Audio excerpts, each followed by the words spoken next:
to the Into the Void podcast with your host, Sammy Starr.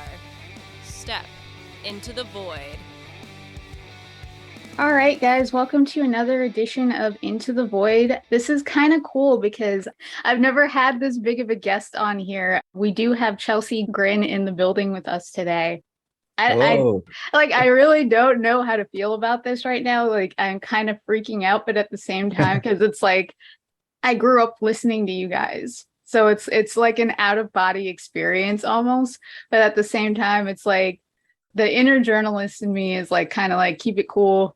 This is like you do this all the time with all these other bands. It's a really great opportunity to be able to speak with you guys. I do want you to properly introduce yourself once I stop hype manning you and kind of give the floor to you. My name's Steven. I play guitar for Chelsea Grin. Yeah, I'm just stoked to be here. I appreciate you having me.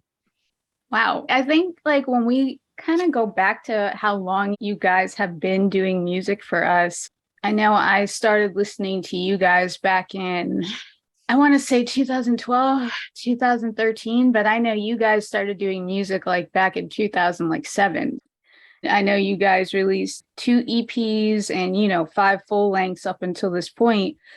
How have you managed to keep audiences engaged on a technical and aggressive level, being that you guys have been together for so long? Well, I mean, my perspective is kind of a weird one because I joined the band in 2014. Obviously the band had a legacy prior to that.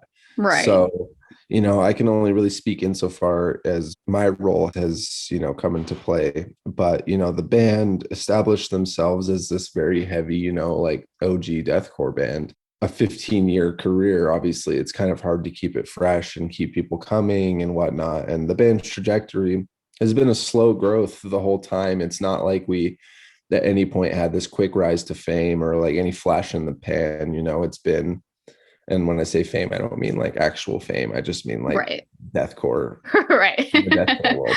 But like, it's been this slow progress. But I think the key to that has just been that the band, with every album, barring some things here and there, has been like a slow progression of intensifying the sound, refining it, and maturing it. And so we're not the same band in pretty much any way that the band was when it started. I mean, like, our members are all very different. Our sound has progressed a ton. It's just been about pushing that envelope and paying homage to where the band comes from, not just in our outside influences, but when I'm writing, I'm trying to do honor to the old material, the stuff that I wasn't able to be here for, the foundational sound for the band. And I think that for us, it's always just been about being true to ourselves, for writing what we want to write. But it also is convenient that what we want to write kind of goes hand in hand with, like, staying true to our sound and not like deviating crazy far, but just sort of pulling in more and more influence from artists we love, from life experience, things like that. We're very reflective when we write. And so I think that we've been able to maintain this fan base and maintain our careers just because it's super authentic and it's focused on growing and growing with our fans. We're getting older. Our fans are getting older. I mean, we're gaining new fans that are younger as well. But it's just about always moving forward. So every album we put out isn't like the last album. Maybe certain sounds are, but it's always growth. There's always something new happening. So I think that's kind of how we've managed to stay fresh and keep it going all these years. No, I definitely do feel that with this album.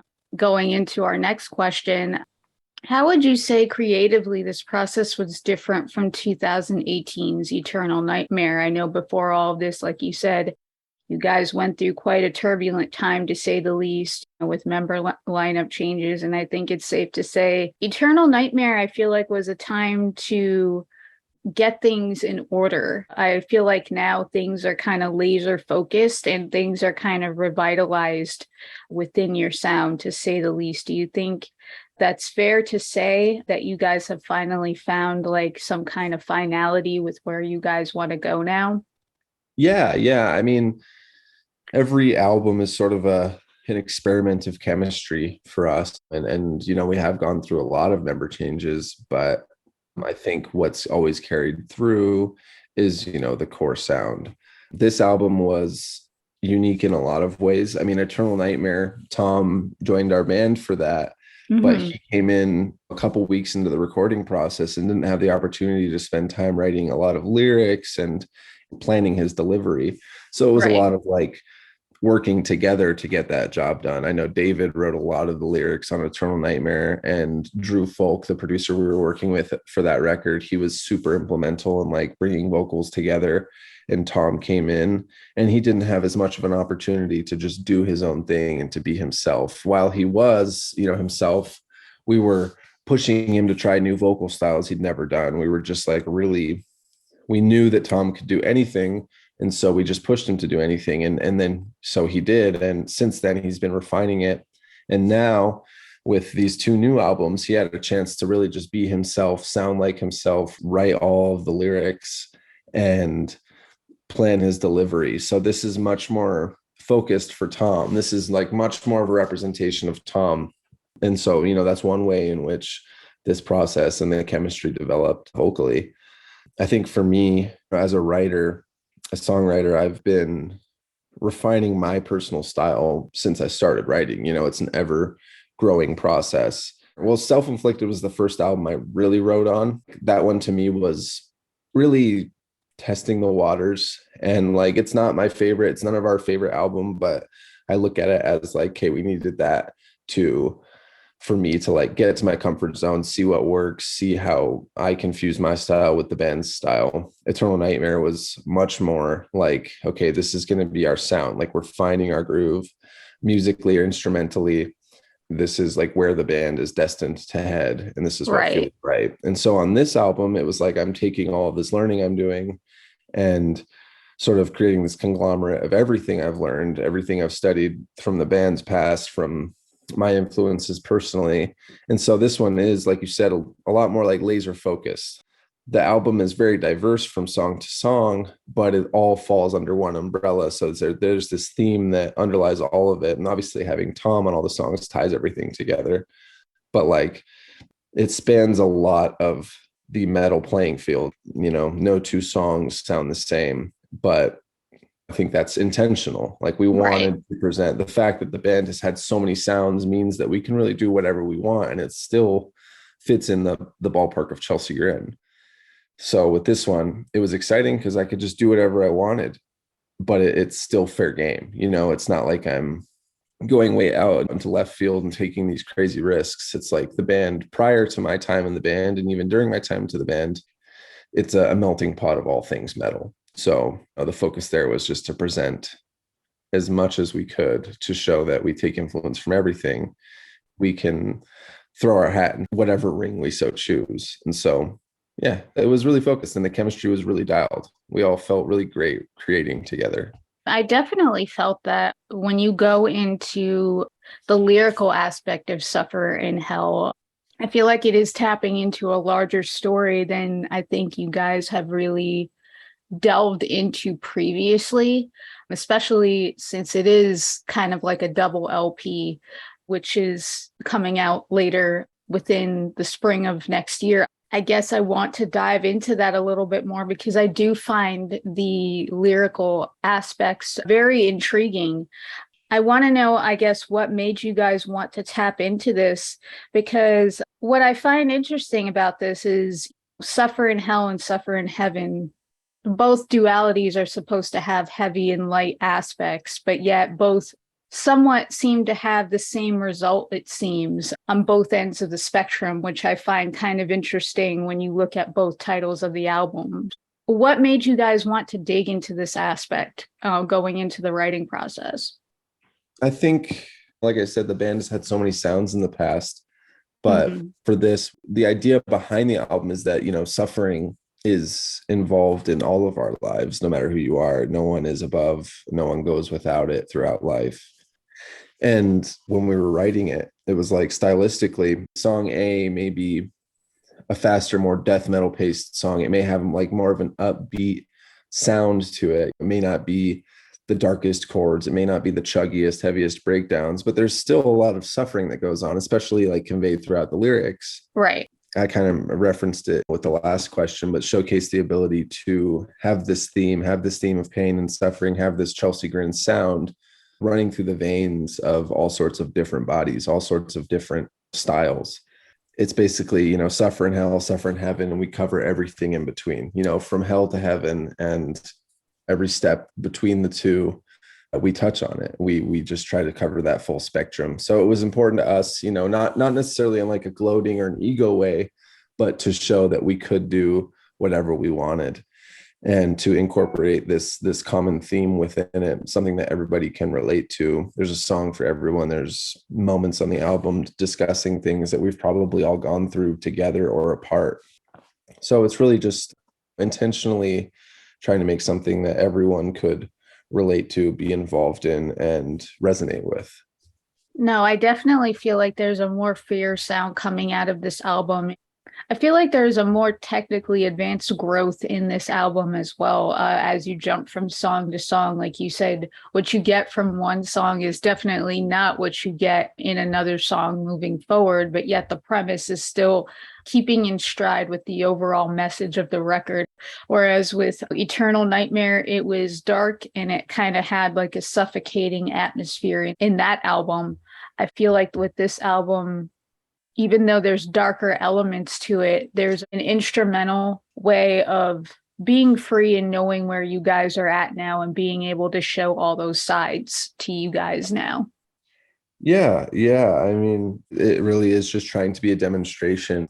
One track, like we've got this song called Morning Hymn, and this one is relentless. It's insane on guitar. It's like going to be the most stressful song ever to play for me, but it's like pure death metal. It's fast, it's crazy. And then the next song is the title track, Suffer in Hell, Suffer in Heaven. And it's just the slowest breakdown you've ever heard that gets slower and slower. And it's just wild and crazy heaviness. And that kind of duality stylistically was important for us to capture, juxtaposing these crazy styles together, but showing that it can all be under one umbrella while refining our sound to be more mature and instill more emotion in people, a broader spectrum of feelings and emotions. So it was really important to us to, I just keep saying it, but to create this diverse experience for listeners.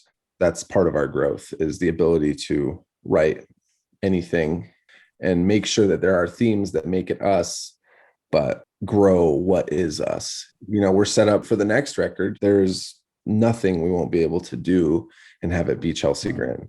So it's an exciting thing. We're looking to the future, set ourselves up to be whatever band we want to be. It feels nice to feel ourselves growing as individuals and as a band together, stylistically, musically, and in our relationships just with each other. And that's all reflected in what you're going to be hearing. No, it definitely very much so. I know for the longest time, there was a point where, not in a bad way, but I felt that Chelsea Grin was somewhat stagnant in some sound ways. But then once 2014 and up sort of hit, I felt you guys sort of started to grow and more become your own. And I feel like with this album here, I definitely see that there's something more evolved. Something has risen from the ashes here. And I definitely see you guys being more comfortable and more confident than ever in your sound than you guys have ever been in the past. And I think a lot of people are going to welcome these two albums with open arms once they see what you guys got to offer in terms of sound and the duality and the overall message that you guys are bringing to the table. Yeah, I mean, I appreciate you saying that. I think that the band sort of had a sound, and then when Jason Richardson entered the band, he pushed it to a new level of like technicality. That's like when we started having the ability to do whatever we so chose to do. With Ashes to Ashes, that album is so all over the place in a good way, in my opinion. And I can say that because I didn't write on it. I wrote one song on it, Nightmares, actually. I wrote that one, but that really opened the doors, and it was accepted so widely that we were like, okay, people are cool with us breaking the mold of our band a little bit and stepping out of the comfort zone and starting to incorporate a lot more influence. it feels like we have found, there's been trials and tribulations and hits and misses and songs we don't love and albums we're less stoked on. But like, it's all part of the process of reaching where we are today. And where we are today is, even though it may seem like we have this identity crisis, sometimes I listen to the album and I'm like, are people going to think we're having an identity crisis because there's so many sounds on it? Mm-hmm. But then I think like, well, no, this is just us. I mean, we listen to everything. We love everything. We listen to all metal. Anything in the metal world is something I enjoy. Even though this album's crazy, it's really true to us. Right. Even though no two songs are the same, it's not because we didn't know what to write. It's because we knew we wanted to write exactly what we wanted to, and we just wrote what felt good. I think the traditional listener of Chelsea Grin is going to understand where you guys are coming from, as opposed to, again, somebody that's just coming into this will be like, well, this may sound all over the place, but once you give it the next few listens, I think people will understand the framework of where you guys are coming from, that you guys appreciate all forms of metal when it comes to when you deliver your craft, that it's not just, some one trick pony that you guys try to deliver from album to album. It's just you come from a multifaceted background and you guys try to show that with each release. And it definitely does show that in a more focused way with this album. So I guess going into my next question, as an artist, how do you feel coming off of Eternal Nightmare and into Suffer in Hell? How has that helped guide you in terms of growth as an artist with the band and for yourself? And I know we talked about before, Eternal Nightmare was like kind of sort of putting the pieces together when everything seemed like it was kind of like chaotic at the time. And I know here we already said that everything now, down to the narrative and the soundscapes, everything seems more grounded and everything seems more solid now.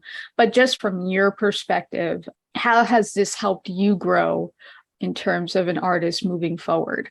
Well, I think you always highlight what does well on a record and you pay attention to what people resonate with so that you can apply that to your next record. So like with Eternal Nightmare, we saw what did really well.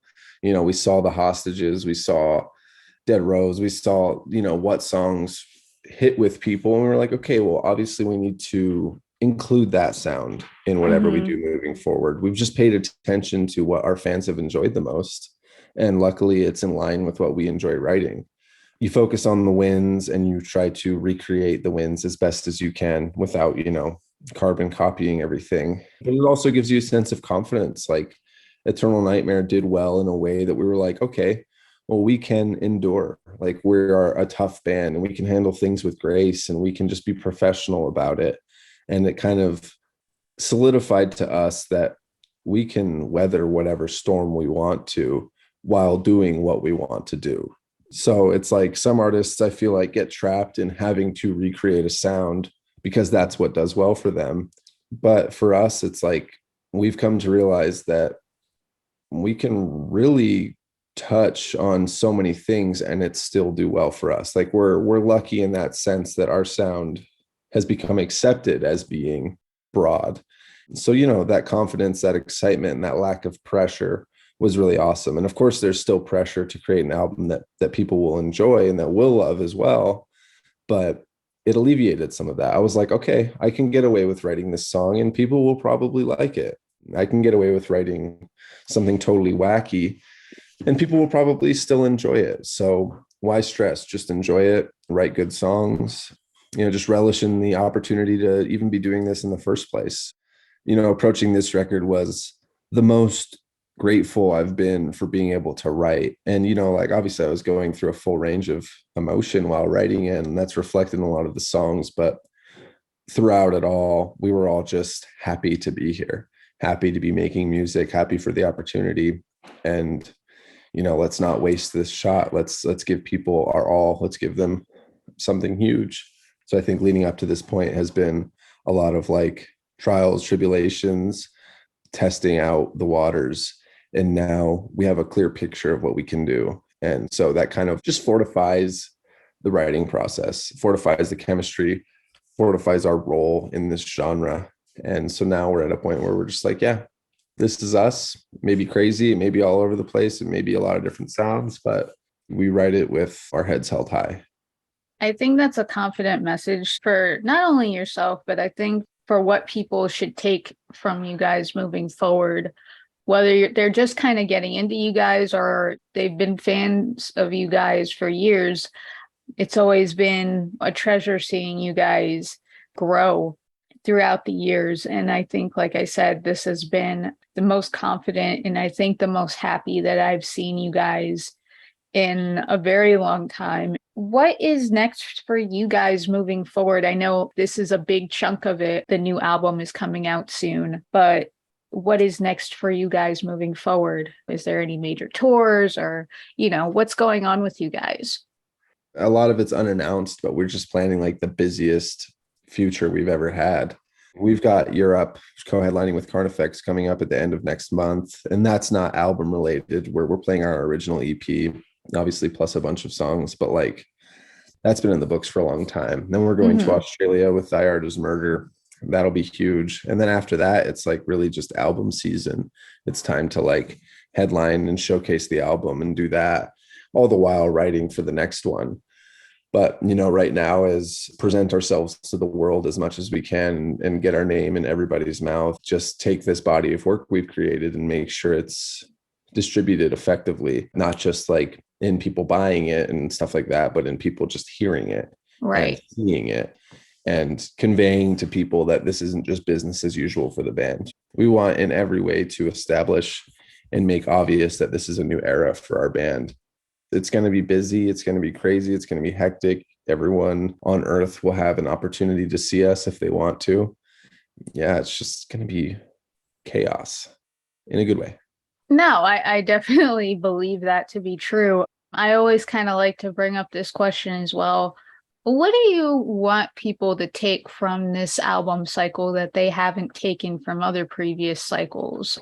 You bring up the different aspects of people taking it in from a live aspect versus from people listening to it through these. What do you want people to be taking from this moving forward?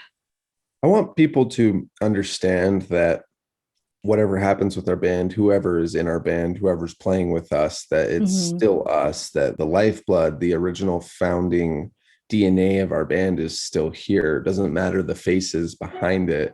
It's the same passion. It's the same care. It's the same legacy. The names may change and the sounds may change, but it's us and we still resonate with this music. We love making this music. I think a lot of people waver because they see that it's not an original lineup or they hear the sound evolving. My message to that is some of us have been here so long, some longer than others, but this is Chelsea Grin. It is Chelsea Grin. This is an evolving organism and we're not following the same path that other bands follow. We're not going to give up doing what we love because there's different people here and people might be mad about who's in the band. Like that will never stop us. We'll never change our name, things like this. This is us. And we're confident in that. Like all of us have loved this band even before being in it so much to the point where it is us. Like Chelsea Grin is an identifying part of my life. And I may not be an original member, but what you hear right now is a product of us being together. The fact that this band is still going, it's because we love doing what we do. And I hope people can understand that and hear that. And we are doing as much justice to this original sound as we can while appeasing our appetites for what we want to create. And I want people to understand that this is a new era for the band while still being the same band. It's still Chelsea Grin. We're still bringing it to you old school style while bringing it in the new school. A change in sound, a change in members doesn't mean necessarily as much as some people may think it does. And I understand people have attachments to when they may have first discovered a band, but we aren't like other bands in the sense that we have evolved in so many different directions. And I just hope that people can accept that. Our timeline may be unorthodox and it may be a little different than people are used to seeing, but that's just how our business operates. It's ever evolving. It's morphing. Just because it's not normal or the usual doesn't mean it's unacceptable. So I hope people can just accept that and embrace where we are now, embrace who we are, and understand that we all love doing this. We all care so much about our band. We care about bringing music to people. We care about seeing everyone and being seen and heard, and then, reciprocating that to our audience and to our fans. It's a legacy that we want to uphold. Doesn't matter who's part of it. It just matters a lot to all of us. Well, I want to thank you, Stephen, for coming onto the show and really digging deep into what makes Chelsea Grin tick, the new album that's coming out. I'm sure everybody is going to get a taste of not only just the new Chelsea Grin, but the Chelsea Grin that's always been there in some way, shape, or form, that people have always seen and maybe have not always seen, but are willing to dig deep enough and realize that it's always been there all along. I want to thank you for coming on to the show. It really means a lot to people like me that really like to tell you guys a story from an outside point of view, not just through writing or different publications, but from your word of mouth. Thank you guys for tuning into this episode of Into the Void. Remember to like, comment, subscribe on YouTube. If you're listening on any other social streaming apps, remember to do your thing on there, and I'll see you guys next time. Bye. Thanks for having me.